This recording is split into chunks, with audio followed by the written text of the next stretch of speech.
Hello viewers, welcome to my channel. সবাইকে চ্যানেলে স্বাগত জানাই। ভিউয়ার্স, এর আগের ভিডিওতে যেটা পলিটি এমসিকিউ সিরিজের লেকচার 1 ছিল, ওটাতে আমি 70+ এমসিকিউ কমপ্লিট করাইছিলাম। আজকের ভিডিওতে ভারতের রাষ্ট্রপতি চ্যাপ্টার থেকে যত রকমের এমসিকিউ হয় প্রায় সমস্ত রকমের এমসিকিউ কভার করার চেষ্টা করা হয়েছে। তোমরা যারা WBP ওয়েস্ট বেঙ্গল পুলিশের বা কলকাতা পুলিশের বা WBCS প্রিলিমস এক্সাম দেবা, তাদের জন্য এই ভিডিওটি খুব ইম্পর্ট্যান্ট হতে চলেছে। তাই বলে রাখি, ভিডিওটি শুরু করার আগে যারা চ্যানেলে নতুন, প্লিজ চ্যানেলটি সাবস্ক্রাইব করে দিও, একটাই রিকোয়েস্ট। এবং এর আগের লেকচারটি পাওয়ার জন্য ডেসক্রিপশন বক্স দেখো, ওখানে আমি লিঙ্ক দিয়ে দিয়েছি।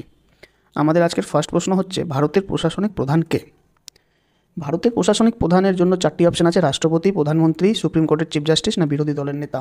বিরোধী দলের নেতা কোনোভাবেই হবে না, সুপ্রিম কোর্টের চিফ জাস্টিসও নয়, প্রধানমন্ত্রীও নয়। ভারতের প্রশাসনিক প্রধান হচ্ছেন আমাদের রাষ্ট্রপতি, কিন্তু প্রকৃত প্রধান হচ্ছে আবার প্রধানমন্ত্রী। আমাদের ভারত বা রাষ্ট্রের নামে যতটি কাজ হয় সব কিন্তু রাষ্ট্রপতির নামে হয়, কিন্তু কাজ করে কে? প্রধানমন্ত্রী।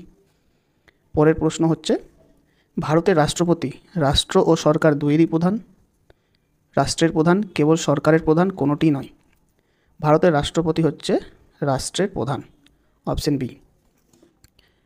নেক্সট প্রশ্ন, ভারতীয় সশস্ত্র সেনার সর্বোচ্চ সেনানায়ক কে? অপশন দেওয়া আছে, দেখো এতটি অপশন দেওয়া আছে, আমাদের কারেক্ট অ্যান্সার হবে রাষ্ট্রপতি। রাষ্ট্রপতি হচ্ছেন ভারতীয় সশস্ত্র সেনার সর্বোচ্চ সেনানায়ক। এবার পরের প্রশ্ন হচ্ছে, নিচের কোনটি রাষ্ট্রপতি হওয়ার জন্য আবশ্যক যোগ্যতা নয়? মানে কোন যোগ্যতাটি না থাকলেও রাষ্ট্রপতি হওয়া যায়? সে ভারতের নাগরিক হবে, রাষ্ট্রপতি হওয়ার জন্য এই যোগ্যতা দরকার। সে 35 বছর বয়সের হবে, রাষ্ট্রপতি হওয়ার জন্য ন্যূনতম বয়স 35 বছর। লোকসভার সদস্য হওয়ার যোগ্যতা থাকতে হবে, রাষ্ট্রপতি হলে লোকসভার সদস্য হওয়ার যোগ্যতা থাকতে হবে। সংসদের যে কোনো কক্ষের সদস্য হতে হবে, এটা দরকার নেই। অর্থাৎ সংসদের যে কোনো কক্ষের যে সদস্য হতে হবে, এই জিনিসটা দরকার নেই। তাহলে আমাদের কারেক্ট অ্যান্সার হবে অপশন ডি, এটি রাষ্ট্রপতি হওয়ার জন্য আবশ্যক যোগ্যতা না। পরের প্রশ্ন, ভারতের রাষ্ট্রপতি হওয়ার জন্য সর্বোচ্চ আয়ু কত হতে হবে? দেখো এখানে সর্বোচ্চ আয়ু বলেছে, হ্যাঁ, সর্বোচ্চ আয়ু মানে হাইয়েস্ট আয়ু কত হতে হবে। বলে রাখি, রাষ্ট্রপতি হওয়ার জন্য ন্যূনতম বয়স 35, মানে 35 পাস হলে রাষ্ট্রপতি হওয়া যায়, কিন্তু সর্বোচ্চ আয়ু উল্লেখ নেই, তাই কোনো বয়সসীমা নেই, আমাদের কারেক্ট অ্যান্সার। পরের প্রশ্ন, একজন ব্যক্তি রাষ্ট্রপতি পদের জন্য অধিকতম কতবার নির্বাচিত হতে পারে? সংবিধানে কোথাও উল্লেখ নেই যে রাষ্ট্রপতি হওয়ার একজন ব্যক্তি কতবার রাষ্ট্রপতি হতে পারে, তাই কোনো সীমা নেই। পরের প্রশ্ন, রাষ্ট্রপতির নির্বাচন হয় প্রত্যক্ষভাবে, পরোক্ষভাবে, মনোনয়ন দ্বারা? স্পষ্ট রূপে বলা নেই। দেখো স্পষ্ট রূপে বলা নেই, এটা তো হবে না। মনোনয়ন দ্বারাও রাষ্ট্রপতি নির্বাচিত হতে পারে না। প্রত্যক্ষভাবে হয় না, কারণ আমরা প্রত্যক্ষভাবে ভোট দিয়ে যাদের জয়ী করি তারা রাষ্ট্রপতি আমাদের জন্য নির্বাচন করেন, তাহলে রাষ্ট্রপতি নির্বাচন হয় পরোক্ষভাবে। পরের প্রশ্ন হচ্ছে, রাষ্ট্রপতি নির্বাচনের জন্য কোন পদ্ধতি ব্যবহার করা হয়? তো বলে দিই, রাষ্ট্রপতি নির্বাচনের জন্য অপশন দেখো, কোনোটি নয়, এটা তো হবেই না। রাষ্ট্রপতিকে মনোনয়ন করা হয়, এটাও হবে না। রাষ্ট্রপতিকে কোনোদিনও মনোনয়ন করা যায় না। সাপেক্ষ বহুমত পদ্ধতি, এটা নয়। কারেক্ট অ্যান্সার হচ্ছে এটা, সমানুপাতিক প্রতিনিধিত্ব এবং একক হস্তান্তরযোগ্য ভোট পদ্ধতি দ্বারা রাষ্ট্রপতি নির্বাচিত হন। রাষ্ট্রপতি নির্বাচনের জন্য একটা ইলেকট্রাল কলেজ বা নির্বাচন সংস্থা তৈরি করা হয়, সেই নির্বাচন সংস্থা দ্বারাই রাষ্ট্রপতি নির্বাচিত হন। পরের প্রশ্ন, রাষ্ট্রপতি নির্বাচনকে কেন্দ্র করে বিতর্ক সৃষ্টি হলে তার মীমাংসা কোথায় করা হয়? তো রাষ্ট্রপতি নির্বাচনকে কেন্দ্র করে যদি বিবাদ হয়, তাহলে তার বিতর্ক সৃষ্টি হলে তার মীমাংসা কে করবে? রাষ্ট্রপতি ভবন, এটা হবে না। নির্বাচন আইনও করতে পারে না, সংসদেও হয় না। সুপ্রিম কোর্ট, সুপ্রিম কোর্টে রাষ্ট্রপতি নির্বাচনকে কেন্দ্র করে বিতর্ক সৃষ্টি হলে সেখানেই সমাধান বা মীমাংসা করা হয়। পরের প্রশ্ন, রাষ্ট্রপতিকে মন্ত্রী পরিষদের পরামর্শ মেনে চলতে বাধ্য করা হয়েছে, এটি কততম সংবিধান সংশোধনের মাধ্যমে? 4টি অপশন দেওয়া হয়েছে। দেখো 52তম সংবিধান সংশোধনের মাধ্যমে, এটি হবে না। 52তম সংবিধান সংশোধন না। তারপরে 46তম সংবিধান সংশোধনের মাধ্যমে, এটিও হবে না। ঠিক আছে, এবার থাকলো 42তম বা 44তম, কোনটি হবে? এটার মধ্যে মানুষের অনেক কনফিউশন হয়, 42তম না 44তম। তো বলে রাখি, রাষ্ট্রপতি নির্বাচনের জন্য কিন্তু রাষ্ট্রপতিকে মন্ত্রী পরিষদের পরামর্শ মেনে চলতে হয় 42তম সংবিধান সংশোধনের মাধ্যমে। মানে আগে এই জিনিসটা ছিল না, 42তম সংবিধান সংশোধনে এই জিনিসটা অ্যাড করা হয়েছে কি, রাষ্ট্রপতি তো আছেন, কিন্তু রাষ্ট্রপতিকে মন্ত্রী পরিষদের পরামর্শ মেনেই চলতে হবে, মানে বাধ্য করা হয়েছে এটা। পরের প্রশ্ন, কত নং ধারা অনুযায়ী রাষ্ট্রপতি পুনর্নির্বাচিত হতে পারেন? রাষ্ট্রপতি পুনর্নির্বাচিত হতে পারেন কত নং ধারা দ্বারা? তো দেখো এখানে কয়েকটি ধারা দেওয়া আছে, 52 নং, 53 নং, 54 নং এবং 57 নং। তো এক্ষেত্রে আমি বলে রাখি যে রাষ্ট্রপতি নির্বাচিত হতে পারেন 57 নং ধারা দ্বারা হবে না, 54 নং ধারা, 53 নং ধারা এবং 52 নং ধারা। ঠিক আছে, 52 নং ধারায় তো রাষ্ট্রপতির পদ যে আছে সেটির ব্যাপারে বলা হয়েছে, আর যে 53 নং ধারা আছে সেটাতে বলা হয়েছে দেশের প্রশাসনিক ক্ষমতা রাষ্ট্রপতিকে দেওয়া হয়েছে। 54 নং ধারার দ্বারা রাষ্ট্রপতিকে পুনর্নির্বাচিত করা হয়। ঠিক আছে, আমাদের অ্যান্সার হলো সি। পরের প্রশ্ন হচ্ছে, রাষ্ট্রপতিকে শপথ বাক্য কে পাঠ করান? মানে রাষ্ট্রপতিকে নিম্নলিখিতের মধ্যে কে শপথ বাক্য পাঠ করান? এখানে অপশন আছে লোকসভার অধ্যক্ষ, প্রধানমন্ত্রী, উপরাষ্ট্রপতি, সুপ্রিম কোর্টের মুখ্য বিচারপতি। তো লোকসভার অধ্যক্ষ হবে না, প্রধানমন্ত্রীও হবে না, উপরাষ্ট্রপতিও হবে না। রাষ্ট্রপতিকে শপথ বাক্য পাঠ করান সুপ্রিম কোর্টের মুখ্য বিচারপতি। Option A is the correct answer. Next প্রশ্নতে যাই, রাষ্ট্রপতির ইমপিচমেন্টের প্রস্তাব সংসদের কোন কক্ষে উত্থাপিত করা যায়? তাহলে দেখো দেওয়া আছে শুধুমাত্র লোকসভায়, শুধুমাত্র রাজ্যসভায়, দুটিতেই, রাজ্য বিধানসভায়। বিধানসভায় তো কোনোদিনও না, অপশন হবে সি, লোকসভা এবং রাজ্যসভা দুটিতেই ইমপিচমেন্টের প্রস্তাব উত্থাপিত করা যায়। নিম্নলিখিতের মধ্যে কে রাষ্ট্রপতির অপসারণ প্রক্রিয়ায় অংশগ্রহণ করতে পারেন না? এটা কিন্তু অপসারণ প্রক্রিয়া বলেছে। রাষ্ট্রপতির অপসারণ প্রক্রিয়ায় যারা অংশগ্রহণ করতে পারেন না, উভয় কক্ষের মনোনীত সদস্যরা, রাজ্য বিধানসভার নির্বাচিত সদস্যরা, লোকসভার নির্বাচিত সদস্যরা, উপরের কোনোটি নয়। ডি নম্বরটা তো একদমই হবে না।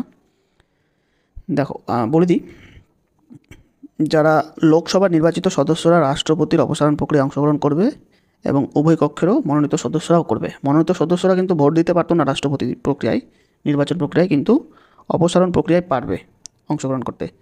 রাজ্য বিধানসভা নির্বাচিত সদস্যরা পারেন না রাষ্ট্রপতি অপসারণ প্রক্রিয়ায় অংশগ্রহণ করতে। তাহলে আমাদের অ্যান্সার হবে বি। পরের প্রশ্ন, রাষ্ট্রপতি পদত্যাগপত্র জমা দেন। রাষ্ট্রপতি কাকে পদত্যাগপত্র জমা দেবেন? উপরাষ্ট্রপতিকে, মুখ্য বিচারপতিকে, লোকসভার অধ্যক্ষকে না প্রধানমন্ত্রীকে? আমাদের কারেক্ট অ্যান্সার হবে উপরাষ্ট্রপতিকে। কোনো কারণে যদি রাষ্ট্রপতি পদত্যাগ করেন তাহলে তিনি কিন্তু উপরাষ্ট্রপতিকে পদত্যাগপত্র জমা দেবেন। এবার বলছে রাষ্ট্রপতি নিয়োগ করতে পারেন, কাকে কাকে নিয়োগ করেন? প্রধানমন্ত্রীকে এবং প্রধানমন্ত্রীর পরামর্শে অন্যান্য মন্ত্রীদের। এটি একদম ঠিক আছে। রাজ্যপালদের ঠিক আছে। সুপ্রিম কোর্ট ও হাইকোর্টের বিচারপতিদের, এটিও ঠিক আছে। তাহলে আমাদের অ্যান্সার হবে অপশন ডি, উপরের সমস্তকেই। পরের প্রশ্ন বলছে, রাষ্ট্রপতি কত নং ধারার মাধ্যমে সংসদের অধিবেশন বন্ধ থাকাকালীন অধ্যাদেশ জারি করতে পারেন? তার মানে রাষ্ট্রপতি কত নং ধারা অনুযায়ী অর্ডিন্যান্স জারি করতে পারেন? তো এটির কারেক্ট অ্যান্সার হবে 1, 2, 3। ঠিক আছে, তাহলে 123 নং ধারা অনুযায়ী সংসদের অধিবেশন যখন বন্ধ থাকে সেই সময় কিন্তু রাষ্ট্রপতি অর্ডিন্যান্স জারি করতে পারেন। তো কন্ডিশন এটাই যে সংসদের অধিবেশন যখন বন্ধ থাকবে তখন 123 নং ধারা অনুযায়ী রাষ্ট্রপতি অধ্যাদেশ বা অর্ডিন্যান্স জারি করতে পারেন। রাষ্ট্রপতির দ্বারা মনোনীত 2 জন অ্যাংলো ভারতীয় ব্যক্তির লোকসভা ও বিধানসভার সিট বিলোপ করা হয়েছে কততম সংবিধান সংশোধনের মাধ্যমে? এটি 104তম সংবিধান সংশোধনের মাধ্যমে, যেটি 2020 সালে করা হয়েছে।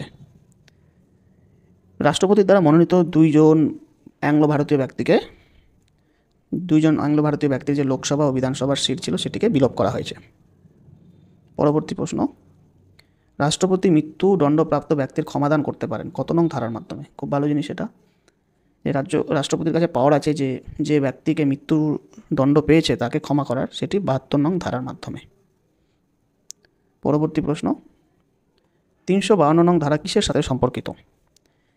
তাহলে 352 নং ধারা কিন্তু জাতীয় জরুরি অবস্থা এর সাথে সম্পর্কিত। অপশান হচ্ছে এ, এই হচ্ছে কারেক্ট অপশান। পরের প্রশ্ন, আর্থিক জরুরি অবস্থা উল্লেখিত আছে সংবিধানের কত নং ধারায়? আর্থিক জরুরি অবস্থা উল্লেখিত আছে, তাহলে 360 নং ধারায় উল্লেখিত আছে। পরের প্রশ্ন, নিম্নের কোন মৌলিক অধিকারকে জরুরি অবস্থাতেও বাতিল করা যায় না? খুব ভালো প্রশ্ন এটা। বলে রাখি, আমাদের যে মৌলিক অধিকার আছে তার মধ্যে 20 নং ধারা ও 21 নং ধারা, এই দুটি ধারাকে জরুরি অবস্থাতেও অর্থাৎ এমার্জেন্সি সিচুয়েশনেও কিন্তু বাতিল করা যায় না। তাহলে 20 এবং 21 দুটোই হবে, অর্থাৎ এ ও বি দুটোই। D is the correct answer. পরের প্রশ্ন, 55 নং ধারাটি কিসের সাথে সম্পর্কিত? 55 নং ধারা কিসের সাথে সম্পর্কিত? খুব ভালো প্রশ্ন। রাষ্ট্রপতির পদ, এটি তো 52 নং ধারাতেই বলা হয়েছে। এবং রাষ্ট্রপতির অপসারণ আমরা দেখলাম 61-তে আছে। রাষ্ট্রপতির নির্বাচন পদ্ধতি 55 নং ধারায় উল্লিখিত আছে। অপশন সি হবে কারেক্ট অ্যান্সার। ভারতের প্রবীণতম রাষ্ট্রপতি হলেন কে আর নারায়ণন। এটি হবে আমাদের কারেক্ট অ্যান্সার। নেক্সট প্রশ্ন বলছে যে ভারতের প্রথম রাষ্ট্রপতি হলেন রাজেন্দ্র প্রসাদ।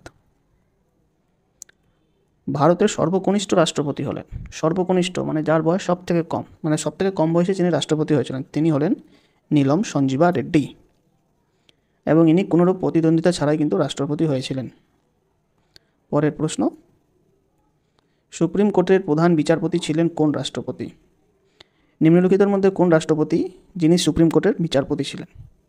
তাহলে এই প্রশ্নের উত্তর হবে অপশন বি, এম হিদায়াতুল্লাহ ছিলেন সেই রাষ্ট্রপতি যিনি সুপ্রিম কোর্টের বিচারপতিও ছিলেন।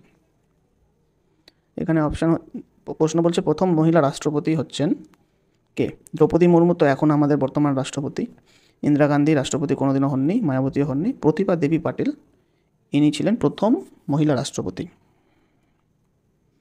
পরের প্রশ্ন বলছে যে পদে থাকাকালীন কোন ভারতীয় রাষ্ট্রপতি মারা গেলে উপরাষ্ট্রপতি রাষ্ট্রপতি রূপে কাজ চালাতে পারেন? মানে প্রশ্নটি বলছে কি পদে থাকাকালীন কোনো ভারতীয় রাষ্ট্রপতি যদি মারা যায় তাহলে উপরাষ্ট্রপতি রাষ্ট্রপতি রূপে কাজ চালাতে পারেন কতদিন অবধি কাজ চালাতে পারেন? মানে এক রাষ্ট্রপতি যদি মারা যায় তো সেই পদ উপরাষ্ট্রপতি নেয় কতদিনের জন্য?